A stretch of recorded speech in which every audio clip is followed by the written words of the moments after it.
Assalamualaikum warahmatullahi wabarakatuh. Perkenalkan, nama saya Ali Hafi, mahasiswa program Magister Teknik Mesin Universitas Jember. Pada kesempatan kali ini, dalam mata kuliah Mechatronics for Agroindustry, saya akan mempresentasikan studi kasus berjudul Aquaculture Pond Water Quality atau kualitas air tambak aquaculture. Di presentasi ini, saya akan membahas solusi mekatronika untuk mengatasi permasalahan kualitas air pada tambak udang.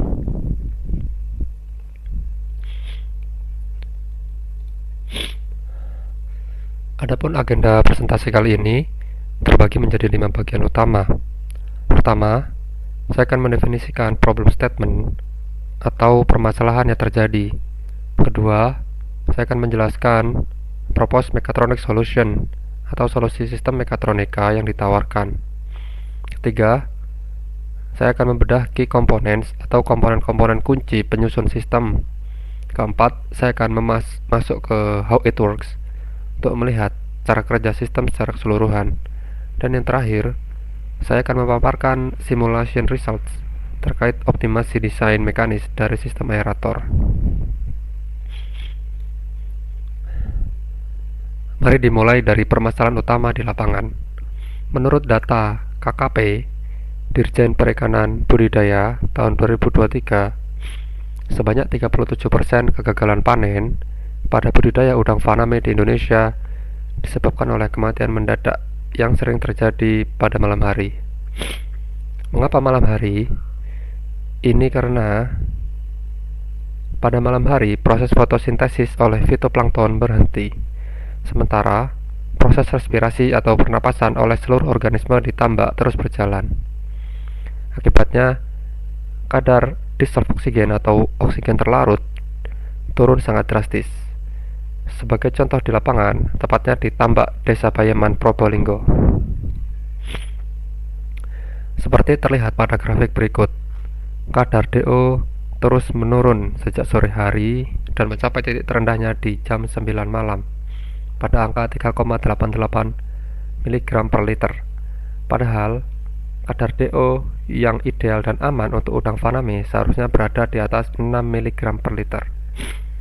Fluktuasi kadar DO yang tidak menentu ini membuat peternak kesulitan. Mereka bingung menentukan kapan dan berapa lama harus menyalakan aerator untuk menyuplai oksigen. Jika aerator dinyalakan terus-menerus tanpa henti, ini akan memicu pemborosan energi dan meningkatkan penggunaan listrik. Jika telat dinyalakan, resiko gagal panen akibat udang mati sangat besar. Berangkat dari masalah tersebut, saya mengusulkan mechatronic solution, yaitu sebuah sistem manajemen kualitas air otomatis yang memantau kadar DO secara real time 24 jam non-stop dan mengaktifkan aerator hanya saat dibutuhkan. Seperti yang bisa dilihat pada blok diagram sistem ini, saya menggunakan sensor RS485 untuk terus mengambil sampel oksigen terlarut. Nah, data ini kemudian diolah oleh microcontroller ESP32 yang secara cerdas membandingkan nilai DO aktual dengan batas aman yang sudah ditentukan. Jika oksigen turun ke level kritis, ESP32 akan secara otomatis menyalakan pedal wheel aerator atau kincir air. Ketika kualitas air sudah kembali aman, sistem akan mematikannya. Solusi ini menyelesaikan dua masalah sekaligus. Pertama, mencegah kematian udang akibat kekurangan oksigen, sekaligus menghemat listrik karena aerator hanya menyala ketika data sensor menunjukkan kadar DO benar-benar rendah. Untuk mewujudkan sistem ini, berikut adalah komponen-komponen utamanya. Pertama, sensing element. Saya menggunakan sensor DO RS485 dengan standar IP68 dan juga tahan korosi. Sensor ini menggunakan protokol Modbus RTU yang menjamin keakuratan data meskipun menggunakan kabel panjang di area tambak. Kedua, signal processing. Ini adalah otak sistem menggunakan microcontroller ESP32. ESP32 ini sangat ideal karena low cost, hemat energi, memiliki dual prosesor, dan yang terpenting sudah dilengkapi WiFi dan Bluetooth untuk pengiriman data ke sistem cloud. Selanjutnya aktuator. Saya menggunakan pedal wheel aerator berkapasitas 2 horsepower dengan 1500 rpm yang memiliki gearbox untuk menurunkan rpm, sehingga torsi yang dihasilkan nantinya akan lebih besar. Aerator ini terbukti memiliki efisiensi transfer oksigen yang tinggi. Selanjutnya power supply dan auto switcher. Sistem ini ditenagai aki 12 volt sebagai backup dan dilengkapi sistem switcher menggunakan ABB compact ATS dan AMF untuk keamanan tingkat industri saat ada pemadaman listrik. Bisa dilihat skema wiring diagram atau diagram pekabelan yang telah saya susun menggunakan perangkat lunak FreeSync. Untuk alur kelistrikannya, pertama, pembacaan data sensor DO485 tidak bisa langsung dikoneksikan ke microcontroller. Saya menggunakan modul converter RS485 ke TTL agar data komunikasi serial dari sensor bisa diterjemahkan dan masuk ke pin RX atau TX pada ESP32.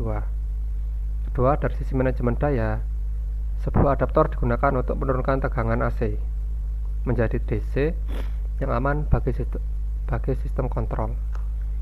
Arus dari adaptor ini juga diintegrasikan dengan aki 12 volt sebagai cadangan. Jadi ketika panel utama mengalami pemadaman listrik, suplai DC ke ESP32 dan sensor tidak akan terputus. Sistem monitoring tetap menyala. Lalu dari sisi penggerak aerator, ESP32 hanya mengeluarkan sinyal bertegangan rendah.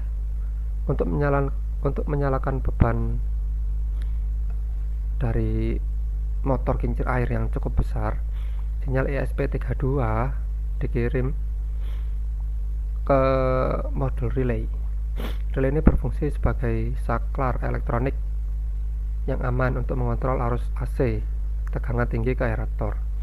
Terakhir, keseluruhan arus bolak-balik di panel ini dilindungi dan diatur oleh automatic transmission system dan modul automatic mains failure yang mana bertugas secara mekanis memindahkan sumber listrik dari PLN ke generator jika pemadaman terjadi. Selanjutnya, bagaimana sistem ini bekerja dan bagaimana kontrolnya. Strategi kontrol yang saya gunakan adalah on-off atau bank-bank control yang dilengkapi dengan histeresis. Tujuannya sangat krusial untuk mencegah terjadinya rapid switching atau mesin kincir yang menyala mati terlalu cepat secara berulang yang bisa merusak motor secara mekanis. Batas ambang atau threshold yang saya tetapkan adalah jika DO turun di bawah 6, aerator akan aktif dan aerator baru akan mati jika DO sudah naik dan melewati angka 8 mg per liter. Ini sudah tergambar pada flowchart. Sistem kelistrikan dan logika mekatronika ini juga sudah dirancang untuk menangani kondisi abnormal. Pertama, jika sensor error atau out of range, buzzer akan berbunyi. Lalu sistem masuk ke safe mode dan aerator dimatikan untuk mencegah kerusakan. Itu di bagian sini. Dan peringatan akan dikirim ke smartphone peternak udang. Selanjutnya, jika listrik padam, generator akan mengambil alih beban AC melalui sistem ATS. Sementara baterai 12 volt menjaga ESP32 tetap hidup dan tanpa delay, seperti pada flowchart di sini. Jika WiFi terputus, buzzer akan menyala. Namun, jangan khawatir, kontrol otomatis lokal melalui pembacaan sensor dan relay. Monitoring DO akan tetap berjalan normal secara offline.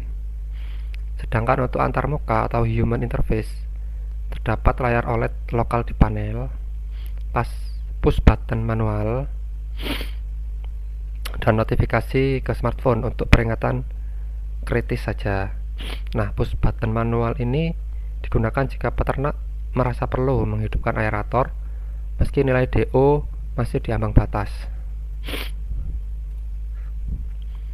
Bagian terakhir dari sistem ini adalah optimasi aktuator mekanisnya. Saya melakukan simulasi pada desain baling-baling dari kincir air yang dibuat menggunakan propilen dan shaftnya dari stainless steel. Momen sebesar 150 Nm digunakan untuk merepresentasikan putaran motor kincir air, dan beban gaya 25-200 Newton. Ini menunjukkan gaya dari air tambak atau angin yang ekstrim yang menghantam baling-baling dari berbagai arah. Ada 3 desain yang saya buat, yang mana semuanya sudah melewati tahap simulasi yang akan dijelaskan pada slide selanjutnya. Desain pertama adalah kincir tanpa ring, yang kedua adalah kincir angin, kincir air dengan ring pada ujung blade, dan versi finalnya adalah kincir air dengan ring yang diposisikan lebih optimal.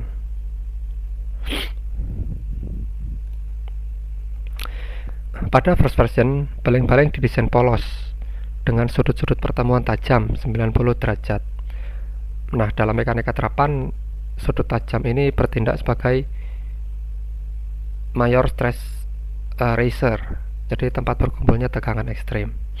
Nah, karena tegangan menumpuk di satu titik, hasil simulasi menunjukkan safety factor sangat buruk, yakni di bawah 1, tepatnya 0,526. Nah, secara teknis, material akan gagal dan pasti akan patah saat menghantam air atau angin yang terus-menerus. Pada upgraded version dan final version, saya sudah menambahkan cincin penguat dan mengaplikasikan geometric fillets atau radius lengkungan yang halus. Fillet ini membuat transisi tegangan atau stress transition menjadi sangat mulus, sehingga titik krisis tegangan hilang. Nah, berkat modifikasi ini, safety factor melonjak drastis menjadi 4,5, hampir 4,5 ini ya. Nah, ini termasuk kategori yang aman, dan juga 4,7 yang sudah kita optimasi. Nah, jika upgraded version sudah tergolong aman dengan safety factor 4,5, mengapa kita masih butuh final version? Pada upgraded version, meskipun aman dari patah seketika, letak cincin penguatnya berada persis di ujung. Akibatnya, gaya defleksinya terlokalize, hanya terkonsentrasi di area ujung. Nah, jika baling-baling ini menghantam air tambak atau angin ribuan kali, area ujung ini sangat rawan mengalami material fatigue atau kelelahan material jangka panjang. Oleh karena itu, pada final version, saya merelokasi posisi cincin penguat ke titik yang lebih optimal di tengah beban. Hasilnya, visualisasi displacement membuktikan bahwa deformasi beban kini tersebar jauh lebih merata ke seluruh penampang struktur. Seperti terlihat pada dua gambar ini, ada perbedaan displacement hampir 1 cm ya di antara kedua gambar ini. Sebagai rangkuman, desain final dengan letak cincin ganda yang optimal dan sudut fillet yang halus adalah desain mekanis yang paling durable dan lebih reliable dari resiko fatigue untuk diimplementasikan di lapangan. Sebagai penutup, implementasi sistem kontrol mekatronika berbasis ESP32, sensor DORS485, algoritma histeresis dipadukan dengan desain pedal wheel aerator yang teroptimasi ini dapat menjadi solusi komprehensif bagi peternak udang. Sistem ini menjaga kualitas air secara otomatis, menghemat energi, serta memiliki ketahanan hardware yang reliable di lingkungan tambak. Demikian presentasi dari saya. Terima kasih atas waktu dan perhatiannya. Assalamualaikum warahmatullahi wabarakatuh.